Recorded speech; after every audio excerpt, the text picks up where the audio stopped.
All right, I'm gonna wait for everyone to kind of trickle in and then we will do some introductions and get started.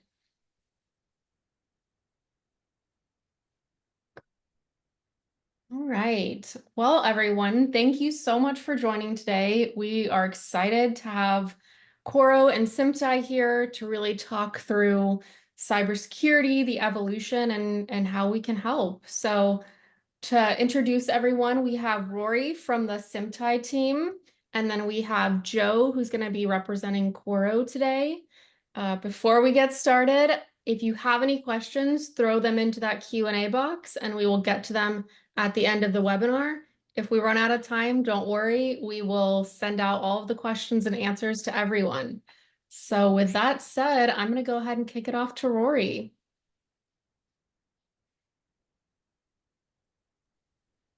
Thanks, Stephanie, for the introduction. And thank you all for joining. So I'm just going to spend a few minutes and speak about the Symptai and also a partnership with Coro and just a quick background about the cybersecurity landscape. And then we'll hand over to Joe so you can see some more details about the Coro platform. The Symptai, we have been around for roughly about 26 years. We do have a lot of industry-wide certifications around cybersecurity, and we don't only offer cyber services, but data privacy and protection is also another service that we offer, digital transformation, anti-money laundering. So my CEO always stated, we are a consulting company that can provide any service and solve any solution that you may have. In looking into the different cybersecurity landscape, what we have seen across the Caribbean is that the top three ways that we're able to compromise our client's environment is the number one is 42% of the time it's through improperly configured devices and systems. And that could be as simple as having a default password, weak credentials, not configuring your endpoints, having your switches or network devices still running on default settings.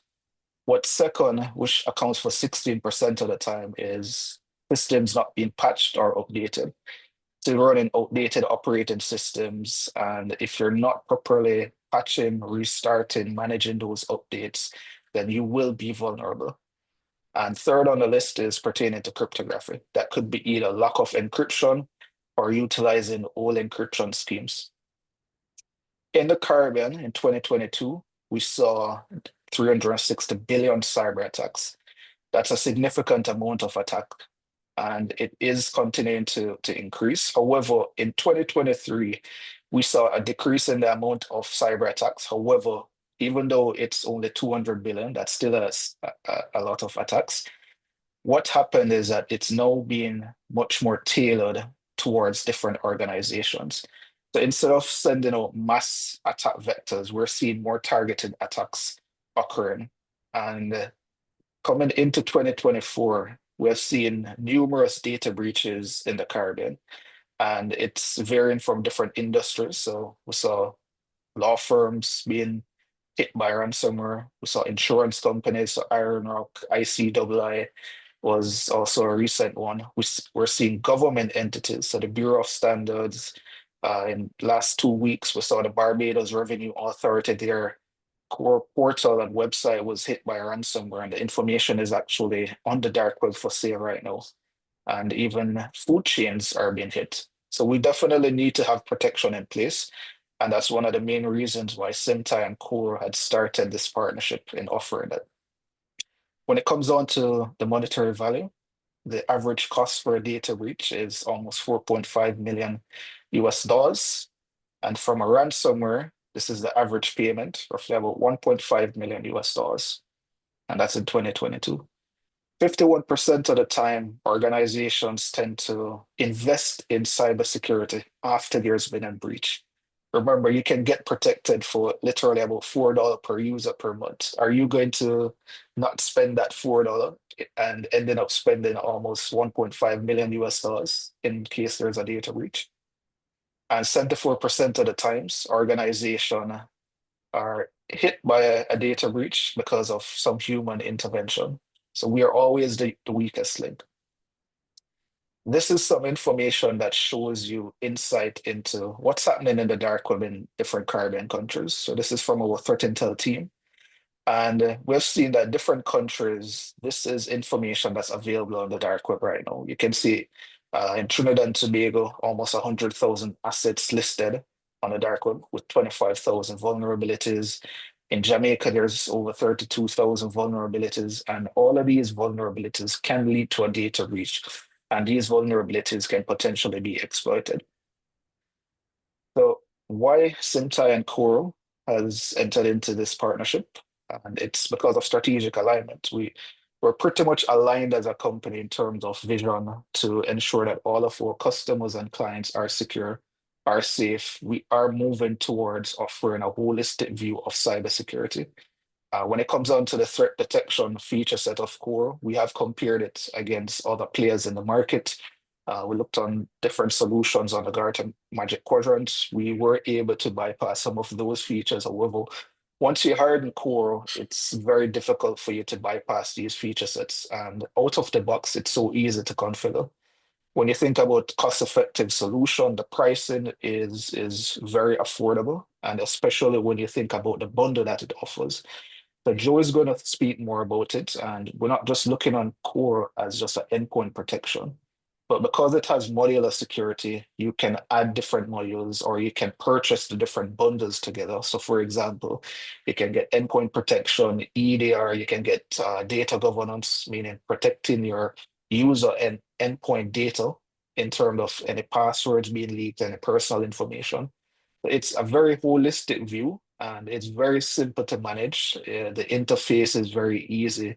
You could be technical or non-technical. You can manage it, or even if you want, there is a managed version of Core that can be provided to you. So you have one pane of glass where everything is provided. And trust me, the support that's provided to us as partners and also to customers, it is top notch, always available, and there's a lot of training available for both in person and also on demand training. So, with that said, I'm going to hand over to Joe so you can see some more in depth information and insight about Coro and all of the feature sets.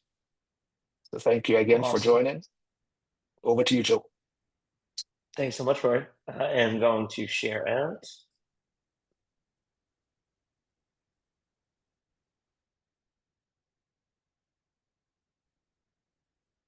All right. So the fun stuff. No, Roy, I appreciate it so much. It's so important to kind of lay the groundwork. And leading into kind of talking about Coro, I always like starting with kind of who we are, why we were created, what problem are we looking to solve, and then we build on top of that. All the key features, the endpoint, the email, the cloud. Why having something that's layered is more important than having point solutions. And then what we also did was we put some of the specific value proposition talking points along with some backup reasons why. But let's kind of jump into it. What are some of the problems that we're seeing besides the ones that Rory kind of highlighted before? With cybersecurity in mind, the entire mindset of it is complex. I always joke around. You could close your eye, throw a dart at the board. You could hit 30 different endpoint security vendors. What's the difference between them? Who's going to protect me more? Who's going to check the boxes that I need to? The education around that is not anywhere in the small to mid-market businesses. You just don't have that information readily available to you. So what we did was Coro went out and did a number of different third-party surveys, and we found that these are the four areas that today's mid-market business needs to protect. Your cloud application, your Microsoft 365, your Google Workplace, your email. I always joke, if you haven't gotten a phishing email, someone asking you to buy gift cards or something, you're not using email these days. Your endpoints, we already talked about that, and Rory hit on it. So importantly, your data. Your data is gold at this point in today's world. You need to make sure that not only do you know what's in your environment, but what might be leaving it.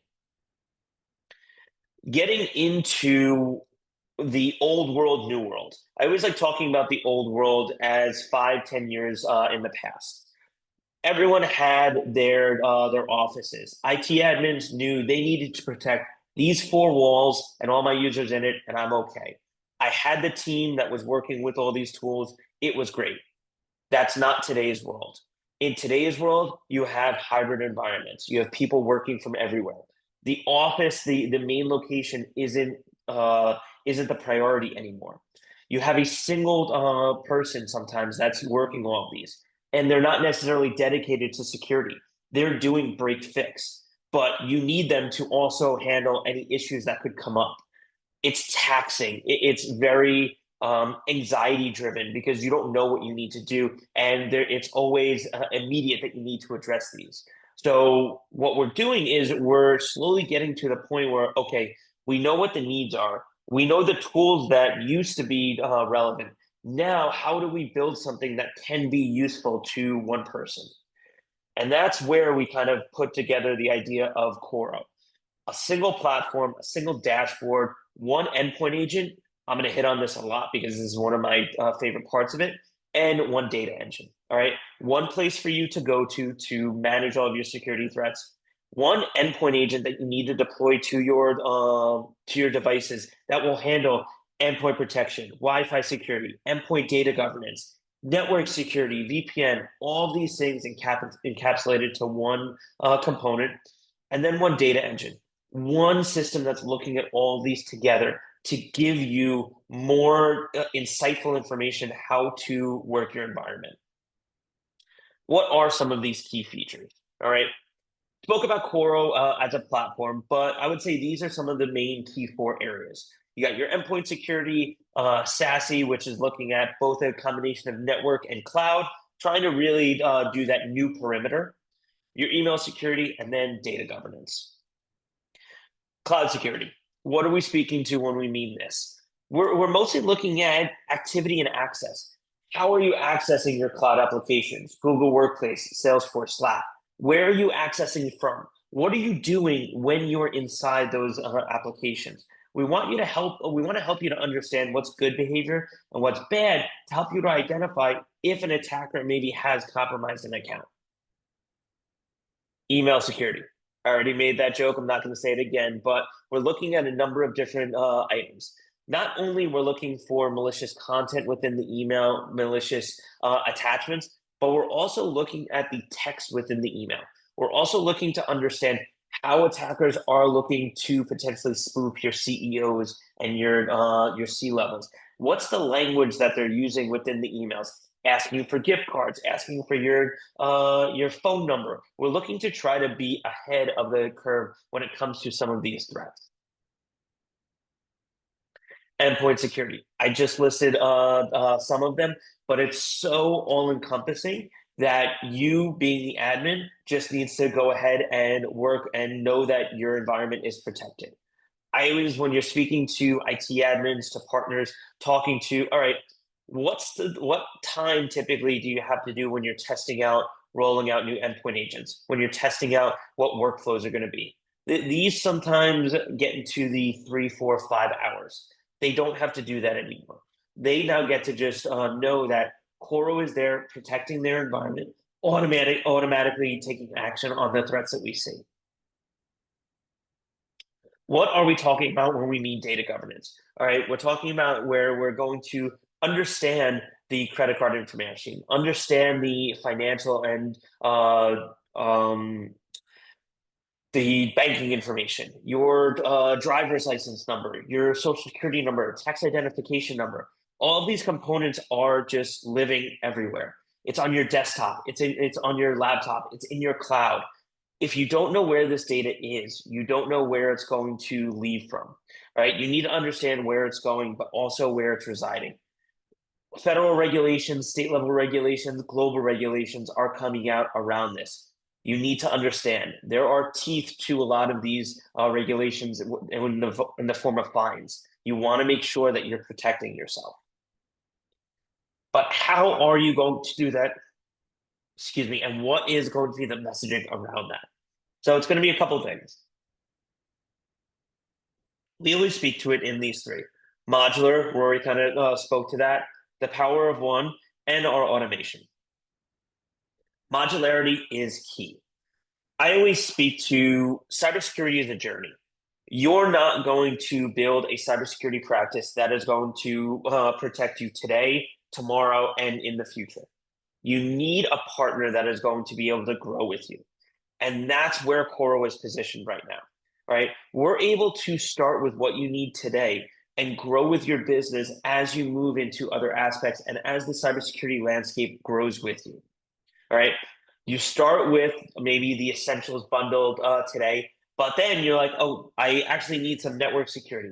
Oh, I do need EDR. I have some new regulations coming out. We're going to be able to grow with you on that journey. It's also very important to not feel like you're in a box. That's what some of the tools feel like also, that you can't outgrow them. You need to then look for other tools. It's exhausting. It's all encompassing. You need to make sure that, okay, you know what?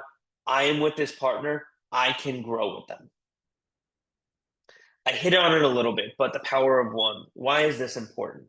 When you're speaking to not only the level of work it's going to take from a deployment perspective, you also need to know from an update perspective, from an upkeep perspective. We spoke about it a little bit, but Coro is out of the box. Any enhancements we're going to make, any updates we're going to make, we're going to automatically push those out to you. You don't have to spend a weekend updating Coro endpoint agents, updating threat indexes, updating data governance rules. We're doing all of that for you, and we're doing it automatically. All right, it's being pushed out to the action board. It's being pushed out to the endpoint agent. Any changes we're making are automatically updating to the data engine. I also love a point that Rory brought up earlier too, that Symptai wants to be your one-stop shop. That's why they kind of partnered with Coro. It's very, very much aligned with what they're speaking to. You come to us with a problem, we're going to figure out the solution for you. Don't worry about it. It's that one vendor approach. You don't have to look at all these different options. We're going to do that for you. We're going to put the solution together that's going to protect and answer your needs the best. All right. That's what you need to worry about. You don't need to worry about going after something that's going to protect all of these different areas, the cloud, your endpoints, other services. We're going to be able to do that for you. How are we going to do that for you? That is where the intelligent automation comes into play.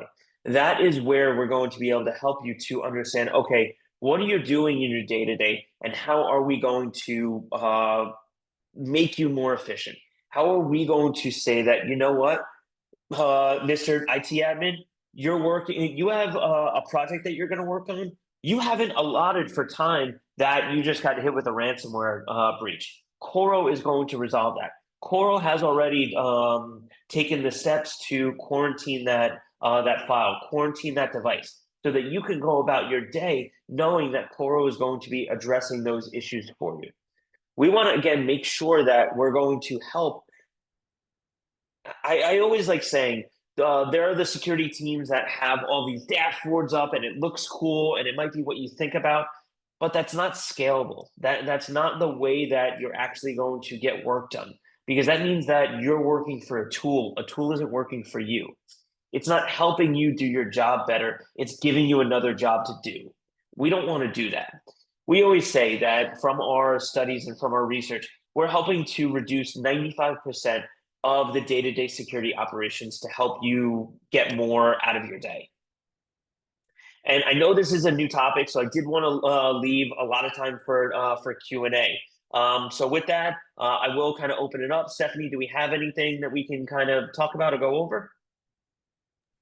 Yes, we have a couple of questions. The first one is, how quickly can the Coro solution be deployed? I always joke it's within about 5 minutes from a cloud perspective. On the endpoint, we can roll out either single endpoint agents or through a remote management tool. But I always joke around. We had an account executive one time that actually would time it as someone was doing it, and would bet them. And we were always under 5 minutes. It is super easy and simple to deploy, and we have documentation with pretty much any other question that you might have with it. Yeah, and Awesome. yeah, and just to add on to that also, it's not restricted to Windows machines also. So Yep. Mac and iOS. And remember, once the agent is pushed to any endpoint, it's easy to add the different modules to it. Yep. Just a click of a button.